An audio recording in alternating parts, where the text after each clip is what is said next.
Si ta marque fait plus de 50 000 euros de chiffre d'affaires tous les mois seulement grâce aux ads, tu laisses littéralement 30% de ton CA de côté. Tu pourrais le générer grâce à l'email et le SMS. Pas avec une nouvelle créa ou un nouveau hack méta, mais bien avec un système stable de rétention d'email et de SMS qui tourne en autopilote. Dans cette vidéo, je vais te montrer comment certaines marques génèrent jusqu'à 30% de leur chiffre d'affaires grâce à un système de rétention efficace. Et surtout comment toi tu peux structurer ton propre système, peu importe ta boutique. Le vrai problème des marques qui font plus de 50 000 euros de chiffre d'affaires tous les mois. La plupart des marques à ce niveau-là, elles ont déjà résolu leurs problèmes de trafic et potentiellement de produits. En gros, elles sont rentables en ads et elles ont un ou plusieurs produits winners. Elles ont un taux de conversion qui est acceptable sur leur site et leur produit répond à un besoin du marché. Mais voilà le problème. Elles dépendent massivement des ads et de l'algo. Chaque client, c'est du one shot. Leur CA, il est imprévisible et elles construisent aucun actif durable pour leur boutique. En gros, tous les mois, elles repartent de zéro. Elles attirent un client et après, il n'y a plus rien. C'est du 1 pour 1. Alors que pour vraiment scaler, la clé, c'est la LTV. C'est sortir du modèle 1 pour 1 et rentrer dans un modèle 1 pour 10. Et c'est pas moi qui le dis, c'est Hormozy. Dans ton business, t'as l'advertising et la LTV. Le but, c'est que ta LTV,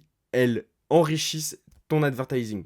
Pour que ça fasse un effet de flywheel où ton système, il s'auto-alimente. Donc tu l'as compris, le problème, c'est pas l'acquisition. Le problème, c'est que chaque visiteur que tu amènes sur ton site, il n'est pas exploité à son plein potentiel. Et c'est là que le marketing de rétention va être le plus rentable pour toi. Parce que les bénéfices d'une bonne stratégie de rétention, c'est qu'un client il te rapporte 10 fois plus, tout simplement. Dans ton business, le cash est roi, donc tu vas générer plus de marge et tu vas pouvoir investir beaucoup plus en ads. Et un des gros avantages dont personne ne parle, c'est que tu construis un actif durable pour ton business. Cet actif, c'est une base mail qui est prête à acheter. J'en profite pour te dire que si tu veux accéder aux documents de la vidéo, tu as juste à regarder dans la description, il y a un lien, tu as juste à cliquer dessus. La stratégie de rétention en question, c'est une stratégie qui repose sur l'email et le SMS. Et attention, quand je te parle d'un système de rétention, c'est pas d'envoyer 2-3 mails comme ça au hasard. Je te parle d'un système qui accompagne le client avant, pendant et après l'achat. Je trouve que ce schéma résume super bien la notion de rétention.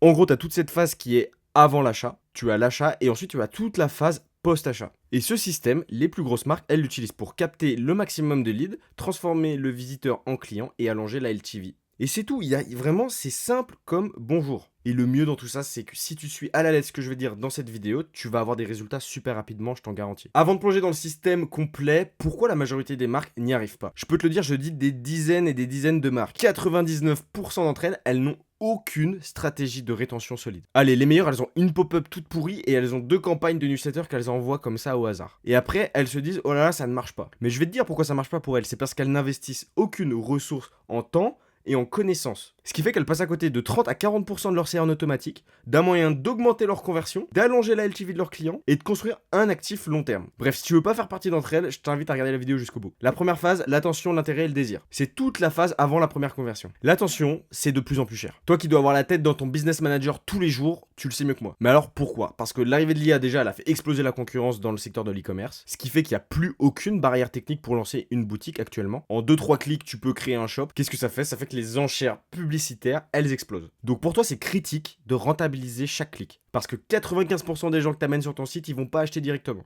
Parce que la plupart d'entre eux, ils ont des objections, c'est pas le bon moment, ils veulent comparer avec Amazon, etc., etc. En gros, la liste, elle est giga longue. Et c'est pour ça que je t'invite à voir ton site comme un seau. Toute l'eau que tu mets dans le seau, c'est ton trafic. Mais plus le prospect il reste dans le seau, plus il a de chances de partir. Donc à la fin, ceux qui restent dans ton seau, c'est les prospects les plus chauds. C'est pour ça que c'est obligatoire pour toi d'avoir un moyen de retargeter tous les visiteurs qui ont quitté ton site avec des contenus qui sont adaptés à chaque étape du tunnel. Parce qu'à chaque étape, tu as des problématiques qui sont propres. Entre un prospect qui abandonne ton site et un prospect qui abandonne au moment du paiement, et ben tout simplement, c'est des prospects complètement différents. Le prospect qui a abandonné le site, c'est un prospect froid. Il a analysé aucun produit, il sait pas ce que tu vends. Donc là, les objectifs, ce sera de l'éduquer, de lui présenter des produits, de le faire retourner sur le site. Alors qu'un prospect qui a abandonné le paiement, il sait exactement ce que tu fais, il sait que le produit est bien pour lui, mais il a quelques objections qu'il faut contrer. Et c'est un prospect super chaud. Donc là, tu vas contrer des objections, par exemple la livraison, l'efficacité, etc. Tu vas jouer sur l'urgence, tu vas montrer de la preuve sociale. Tu vois, ce schéma, il résume à peu près toutes les étapes du tunnel. De l'arrivée sur le site jusqu'à la fidélisation. Comme tu peux le voir, il y a plusieurs points de contact. J'en profite pour te dire que si tu veux accéder aux documents de la vidéo, tu as juste à regarder dans la description, il y a un lien, tu as juste à cliquer dessus. C'est gratuit, c'est cadeau. Donc le meilleur moyen pour retargeter chaque visiteur en fonction, c'est l'email et le SMS. C'est les moyens les moins chers, les plus précis. Bref, c'est le top du top pour retargeter des prospects. Pour t'aider à visualiser ton tunnel d'email et de SMS, il sera comme ça. Tu as ton trafic, que tu vas essayer de capter à travers une pop-up. Ensuite, tu auras des flux automatisés en fonction du comportement. Tu vas envoyer des campagnes toutes les semaines et potentiellement, il y aura des conversions. Tu l'as compris, la première étape logique à mettre en place, c'est la pop-up. C'est littéralement ta porte d'entrée vers tout ton tunnel de rétention. Je t'ai tourné une vidéo complète d'ailleurs à ce sujet, je t'invite vraiment à aller la voir. Je te garantis qu'après avoir regardé cette vidéo, tu vas capter entre 8 et 10% du trafic qui arrive sur ton site. Ensuite, après la pop-up, tu as les flows automatisés pré-achat. C'est des flows de retargeting. Donc, tu as le flow d'abandon de site, d'abandon de vue de produit, d'abandon de panier, d'abandon de paiement.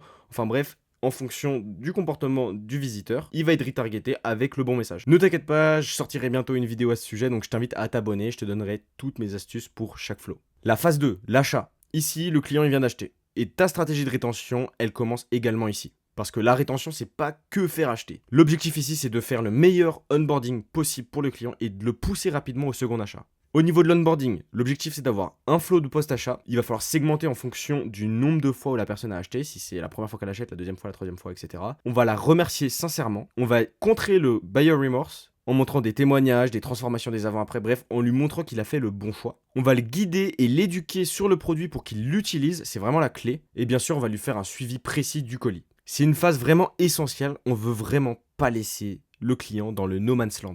On veut qu'il sache à chaque étape du tunnel qu'est-ce qu'il en est actuellement et quelle est la prochaine étape. Le deuxième gros objectif, c'est le second achat. Et ici, on a plusieurs armes à notre service. On a les flows d'upsell, de cross-sell, de replenishment si ton produit est consommable. Par exemple, tu as une boutique de compléments alimentaires. Tu sais qu'en un mois, la personne a consommé sa dose. Eh bien, au bout d'un mois, tu vas la recontacter et lui rappeler qu'elle doit en reprendre pour garder les mêmes effets et ne pas repartir de zéro. Et enfin, tu as les campagnes hebdomadaires, bien évidemment. Avec une stratégie comme ça, il y a énormément de bénéfices. L'expérience client, déjà, elle va être beaucoup mieux. Si tu as un produit par abonnement, tu auras beaucoup moins de churn. Et en règle générale, tu auras beaucoup moins de remboursement parce que la personne sera au courant de toutes les étapes et elle saura exactement comment utiliser le produit. Le produit va être beaucoup plus utilisé et tu vas inciter beaucoup plus au second achat. Enfin, la phase 3, la rétention. Comment faire racheter un client à l'infini? Je te le dis direct, la rétention, elle dépend de deux choses. De ton produit et de ta stratégie. Ton produit, c'est le plus important. S'il n'aime pas le produit, si le produit ne lui sert à rien, il ne va pas en racheter, peu importe la communication que tu fais. Mais si tu as un bon produit, là par contre, ta stratégie, c'est super important. Et pour ça, je t'ai résumé la stratégie de manière simple et efficace. Pour faire racheter un client au maximum, il va falloir déjà l'engager régulièrement. Ça, tu le fais avec des contenus de valeur. Je te conseille de faire 4 contenus de valeur pour un contenu de vente. Bien évidemment, il te faut une stratégie de post-achat solide pour qu'il y ait une première bonne expérience client, comme on a vu juste avant. Pour tes emails de vente, tu peux faire par exemple des lancements de nouveaux produits, des offres, des promotions, des événements. Et ça, tu peux le faire 1 à 2 fois par mois.